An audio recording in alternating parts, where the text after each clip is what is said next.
ورحمة الله تعالى وبركاته. قبلها maanta waxaan ku dul istaagi doonaa dhacdada naxdinta leh ee foosha xun ee Boosaaso ka dhacday. Waa dul istaagi doonaa. Sidoo kale waxaan dul istaagi doonaa marxuumkii oo shaqadiisu noqotay inuu aniga ii soo fariisto oo media iga caayo. Waa Hamsi. Asagana maanta dhowr kalmaan dhihi doonaa. Gobolka Gedo oo xayiraad aad u xun isaaran tahay asagana waa dul istaagi doonaa. waxaan kaloo ugu dambaysiin doonaa qodobka afraad ugu dambaysiin doonaa dul istaagi doonaa waxa weeye madaxweyne ninka la yiraahdo muxuu ahaa maamulkii barida weynaa waa jamhuuriyadda baride wasiirkeedii arrimaha gudaha waa ila kaahine ayaa meel fagaara ka qirtay inay guul daraysteen dagaalkan looga adkaaday asagoo u sababeeyay qurba joogtayada kuwa hartiga ka laandheeraysan waa dul istaagi doonaa qodobkaas aan ku hormaro dhacdo aad u fool xun فواحشة وحوش نماء أنا صبت ملك سوقين أيها وحكوك عي للي يرد شخرية إلهي مهدي قعنت على الوحية هل شنبا يهاين هل مذا مغن سدح دي كلا قعنت على الوحية دولة دانا سوق بطيق قعنت كويسة وحا أفضل دولة دو إليه الشو أفضل الذي أي كردشين أو قراني ما دام أن وتشيدو دا مقالك الوعرق waxaan ka sheekeynaa marka dhacdadaas qaabka ugu timid dad TikTok iyo meelaha iska caaya baa horta jiridan bilaa damiirka adeegsaday waxa la yaab ah oo aan idin sheegay qisada la yaab ka tahay hooyada meesha jiifta oo ay fiidiyoo wada dul istaagayaan oo ay u goodinayaan waxa dhici kada kuwii meesha taagnaa حتى هدايسر دم horta waa isku xaafad waa xaafada Santos bedeganta oo guriga lagu dhacay hooyadaas waa dhaqtaradu waa umuliso Boosaaso iyo reer Boosaaso caanka oo la yaqaan waxa laga yaabaa kuwa fiidiyoo waladu taagan inay hooyooyinkood ka dhalisay horta reer looma nisbayn karo inkastoo ay magac qabiil ku hadleen ugaaska iyo sharafta ay magaciisa soo qaateen haddana wax qabiil loo nisbayn kara ma aho waa dad aan adii alla ku rooyahay xalaal kuma dhalan baa oran kara waxa soo kale xalaal kuma dhalan hooyadaas 78 ka jirta gurigeeda joogta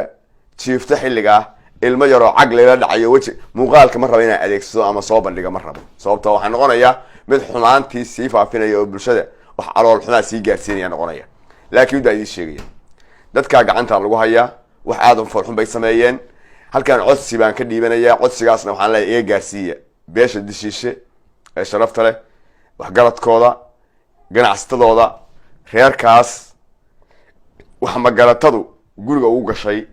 waxaan doonayaa idinkoo beesha dishiishe inaad u tagtaan reerka xaal marisaan haddii alla ku rooyahay wixii tolhaan jiray waa nahay reerkaas si gobannimo leh ina u soo xaal marisaan madaxa ka soo dhunkataan hooyada aabaha caruurta yararka ee madaxa cagta laga dhacayay inaad xaal marin laandheeranimo oo xaal oo sidii dhaqankii dishishay iyo gobta Axmed Harti lagu yaqaanay baan doonaynaa anoo ku hadlaya afka daarood inaad xaal marintaas inta tagtaan aad soo xaal marisaan haddiina taas samayn waa idin gacan dhaafaya go'aas ama xaalkaas ana qaadaya laakiin waan ku kalsoonahay inaad taas samaynaysaa ma ku kalsoonahay anagoo hartiya anagoo kabrolaxa anagoo daarooda waxaan idinka sugaynaa reerka maamuuskooda iyo haddii ala ku rooyo xaal marintooda oo si qurux badan inaad u gudutaan ayaan rajaynayaa ugaaska magaciisa lagu gafay ee meesha magaciisa laga dhaxyeeriyay ee hooyada dusheeda la dul istaagay hooyo umulisaha dhaqtarada la dulmiyay magaciisa la dul istaagayna inta caruurta iyo hooyaba ka haysaan ugaaskana u geeya ha u duceeyo hadii saamay inta samay shacabka reer Puntland ee shacabka Soomaaliyeed iyo ummadii dhibkaas iyo foolxumada ka dhiidhiday waxaan u sheegayaa waa la hayaa daalimiintii gacantana lagu hayaa meeshaas Puntland baa la yiraahdaa maamul iyo kala dambeyn ma ka jirta waxaan arkay kuwii reer koonfureedka ah oo ku haya Puntland dulmiga ka dhacay maalintii Puntland wada ka dhaco ma sheega wax yar oo baalkiya qaw meeshii dadka lagu gubayay xamar ee ninka nool lalaha wiilkaaga gabar naga guursaday lagu gubayay ma aha Puntland dad isqabta maamul leh dawlad leh kala dambayn leh qabiilnimo isku ixtiraama dulmi aan ogolayn wiilasha hadda la soo qabtay waxa ugu badan oo awoodda geystay ee dawladda ka ribood gareeyay ee u geeyay ilaa dawladda wajigooda ma aqoone waa dadkii ay ka dhasheen xaafadoodii hooyadoodii aabahooda codkooda gartay ayaa mid kasta inta kaxeeyay booliska u geeyay dadkaasaan meesha ku nool xumaantu ay geysteen waa rajaynayaa in ciqaabta ay leedahay la mariyo weliba midda u kulul in la mariyo xabsi fiican oo ay ku soo cimri qaataan in la mariyo dawladdana waa ka rajaynayaa familkii soo qabtay dawladda garabka siiyeen inay ku garab istaagaan baan rabaa waxaan idinka codsanayaa mar labaad baan idinku celinayaa idinkuna fariinteeda gaarsiiya axmed artiyow qoyskaas la dulmiyey ee xalay 9 saac balaayada diyaar ku roya habaarna guriga ugu dhacday qoyskaas xaalmariya xaalmarin waxaad xaalmarisaan midda ugu qurux badan ugaaskana ha loo geeyo ha u duceeyo ugaaskuna magaciisa ugaaska meesha lagu gafay iimaanka allah ka qaade waxa useless baan helay useless baa xalay aad naga riday laakiin waxa ilaahay mahadiisa haday maanta xabsiga ku jiraan qodobkaas halkaas aan kaga tagayaa qodobka ku xiga waan dul istaagayo waxa weey ninkii xamse marxuum ahaa horta inta halkan ninkii waxaan arkay shalay isagoo aad u caytamaya lacag baa la weydiistay soo ama waa ku caayaya haddii kale lacag keen bal codkiisii aan wax yar idin dhegeysiyo nin dhan oo ra'iisul wasaare ah baata anu kuma caayin waa ku dhaliilaa kaliya kuma dhaliilo dhaliisha shacabka ku hayo dhan baan anigu soo bandhigaa xasha wujud ay ma kala geyno dad ilma adeera fariintaydan toos ugu geeyay xamsi alooshan kala hadlayaa dad ilma adeera oo ehelana wadanku waa 4.5 kursiga adiga aniga igu matala haddii matalaadaadu dhaliil leedahay xaq baan u leeyahay inaan ku dhaho war sidaan iyo sidaan naguma habboone sidaa iyo sidaan samee xaq baan u leeyahay inaan ku yiraahdo ay waxaa la yiraahdaa qof markuu ku sinjacaayo markuu la fahagaayo taas waa mid tan labaad lacag baa laga rabaa war maaniga iyo adiga weligii iswacnay weligii doqonnimadii haddii aan ku rooyay marxuumnimadii ma waxaa ku darsatay been inaad tiraahday haddii aan ku rooyahay lacag baa laga rabaa war haddii aad ogaan lahayd dhaqaalaha aan ku shaqeeyo ama bishii soo gala adaan kaa dhaqaala badnahay ana adiga ku kabi kara sababta waa ogaan nolosha ku nooshahay oge nolosha ku nooshahay baan oge winaad waxba haysan baan oge staafka bishaarkooda laga bixiyaan oge in haddii aan ku rooyahay biilkaaga iyo waxa maaliyadda sida lagu galaan oge maxaa dhaqaala ku weydiistaa anaa ku dhaamo qadeen kale adaa ma qadeen oo shax shuban karin waxaan ogahay intii meesha lagu magacaabay laba wiil baa shaqaysay laba wiil oo midna xog hayn ku yahay Cabdiraxmaan Mustafa yahay midna mid kale yahay magaciisa uga dhunyay labada wiil kaliya oo labadana wax ka siin aad ka dhigtay agaasime ku xigeen iyo xog hayn aad ka dhigtay cid kale ma idii ka shaqaasi ma sama awoodid bal inaan qaala ku weydiiyay waxa iska badaa warka xamse adoo gurigaaga joogo anu kuma imaan dadka kama aqoon maalinta ninkaas magacaaba ayuu ka horeysay matalaad baan ka rabaa anu intaas waxaan ku dhaliilay xasan maan dhaliilaa kuwii ka horeeyay dhaliili jirnay cumar Cabdi dhaliili jirnay Cabdullaahi Gaasha dhaliili jirnay dani baan dhaliilnaa haddii aan ku rooyahay khayran dhaliilayn oo aan saami qaybta ku lahayn roob labahan dhaliilayn weligii wax meeg noo soo isagoo meeg noo qabsada maanu arag niyo siyaasadda iyo mas'ak baa ku fadhiyay way wax lagu dhaliilay laakiin waxa ay muuqatay in aad u gubatay hadalkaygu aad ku dhibay waan wax ka soo sheegi karaa in adeerkay baata halka u dhimayo laakiin adiga baysan ku wanaagsaneynba iyo title-ka iyo meesha kursiga ku fadhiyay iyo meeshan ka raadinayay iyo dhaliishirta aan toos islaha wixii de marka Facebook pro iyo YouTube Facebook ku furay YouTube na pro si dhaqaale kaaga soo gasho ayda aniga caayisi daydi niyo wadaad guriga hooyada joog lahayd iyo caruurtaada la joog lahayd annagu kuma soo raadsan kuma nacna aqoon waxaan ku dhaliilana waa shaqo xumad ay xaafadaada baarki weey nin wax dambana ka sheegmayo nin waxa tahay aad u liita tahay dulqaad aan lahayn baa tahay haddii alla ku rooyay siyaasaddu shaqadaada maaha shaqa aan taada ahayn baad haysaa haddii alla ku rooyahay waa soo lugoday oday soo lugoay baa tahay ninkii meesha ku keenay waxaad tirahdaa iga bedelo qof kale igu bedelo meesha ku wareeray ayu ama waxaa noqotaa afhayeenka xasan noqo hadda wixii ka dambeeya xasan baan dhaliili doonaa adigu hadda kabacdi waa nothing baat wax lagaa dhaliila ma jiro sababtoo ah maalin alla keeno ayuu baaybaadaya tooshar bay waaya maxaa iga bedelaysaa dayahay laa ilaaha ila allah maxamed rasuul ra-iisul wasaare xaal baan ku siiyey iga raalli ahow dhaliil aadan awoodeeda lahayn baan ku dhaliilay awoodda daciif baa tahay qalbada daciifka tahay dheeraantaada marka horaan ku sheegay waxaan idhi ninkan waa canameyle boodhiga idin muuqda koofarku waa canameyle laakiin motoorka bajaaj saaran bajaaj ama haddii ala ku rooya ha mootooyinka motoorkooda ku saaran dulqaad baan jirin hiidkan waa ka karaysaa khayr allah kusiiyaan ku dhihi lahaa hadda kabacdi waa kusoo ducaynaya xamse qurax badane khayr allah kusiiya wax kale hadda kabacdi kusoo xayn mayno sababtoo ah waxaan ka baqayaa inaa hadalladan kule udhibata ka baqaya inaa udhibata baan ka baqaya wallah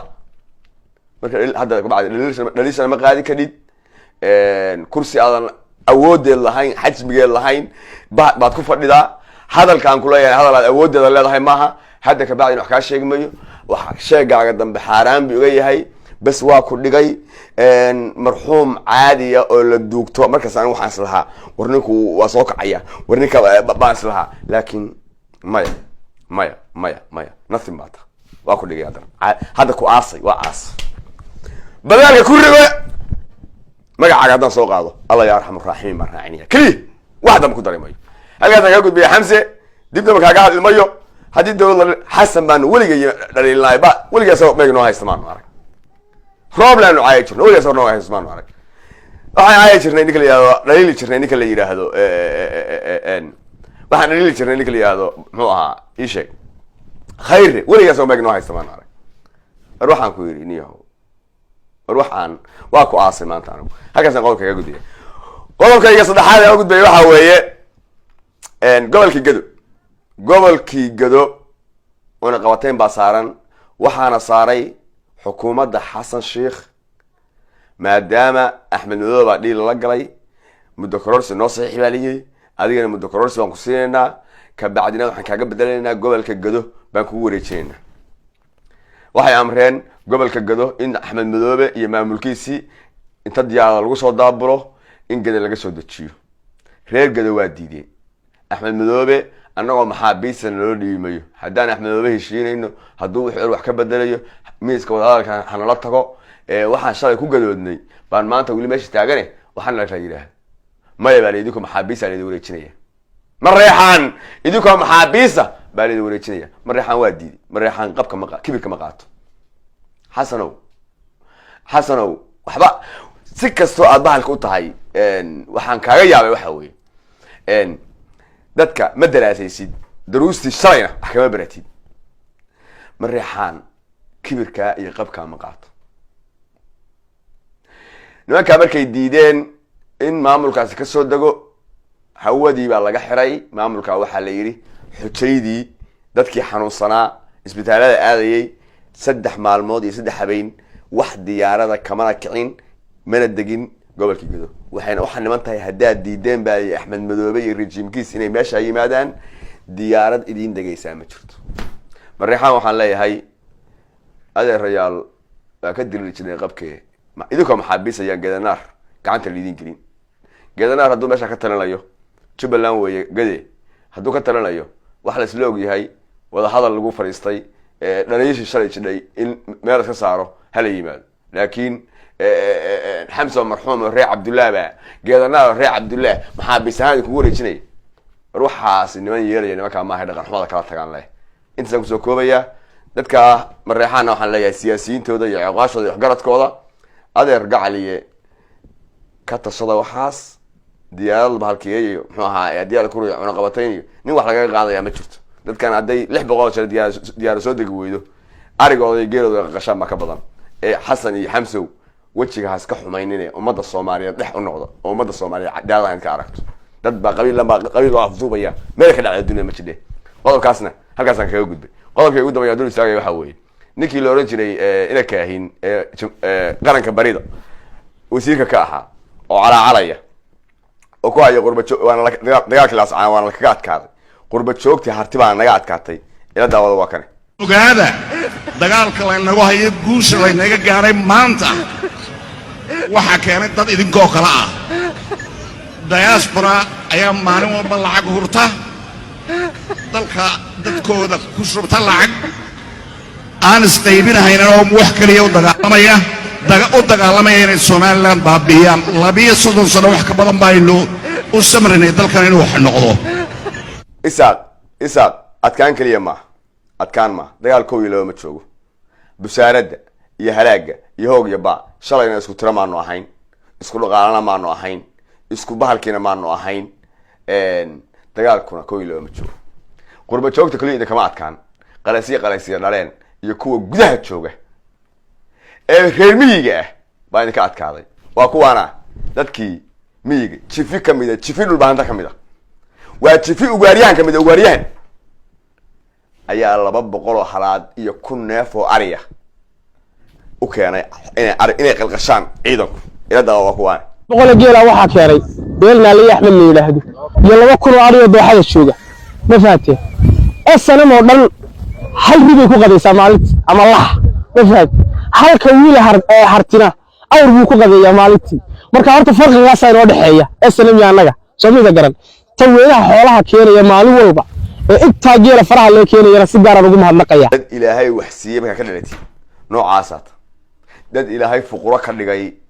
ayagoo dhanba tuugsiga caalamka ku nool caalamkuna albaabada ka xiray marka ka dhalatay waa sida jamhuuriyadda barida ay saaq haysata reyaalow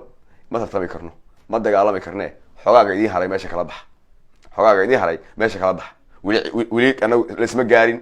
wili hadii aan la ku rooyo tollay xaalad nagama gaarin wili hadii aan la ku rooyay dhaqaale darra iyo hadii aan la ku rooyay inaanu galay cunay nagama gaarin wili kurus baan jarayna kurus baan saaco jarayna wili idinna digir baa fiiqanaysaan digir qofka galeyda cunaysa qurba joogta kaliya ma qurba joogta waxaan leeyahay hawlkama daalooyino wili waa hogadii halka ka wada bahasha hadii aan kuwa dalka jooga halka ka reemiga halka ka wadaan leeyahay jifi wiliba reer kasta oo hartiya intaan oo kale soo wadaan sida la ii sheegay arig waa noo dhalay geel waa noo dhalay kaabash bari weyn iyo kurus baan jaraya dagaalku xilliga u fiican maraya xilli barwaaqo u galay geelaya deegaanka lagu dagaalamayna waa deegaan aan ugu leeyahay halkaan hashayda ka maalinaya xaggana nay baan xabada kaga haya halkaan aan kurus ka jaraya xaggana ishaan kala baxaya marka la isma gaarin isaaq ala calka yareeya aad baa idin salaamaya wassalaamu calaykum waraxmatullaahi tacaala